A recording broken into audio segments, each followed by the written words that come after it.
Okay, that's the top of the plug on the wiper. Comes down, that's the serial number. Comes down. So the blue winds up the white,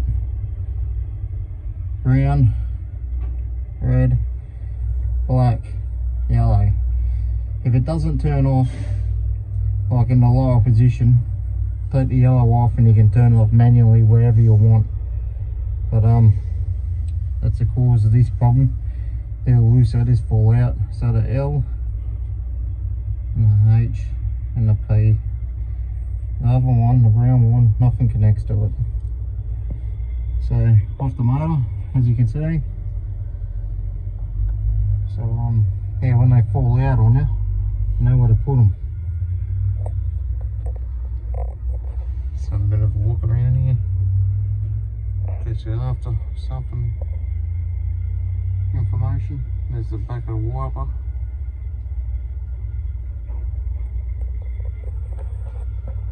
See that?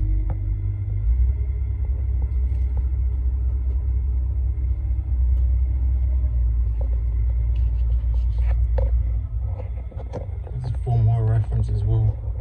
Next time they fall apart, I can know where they go.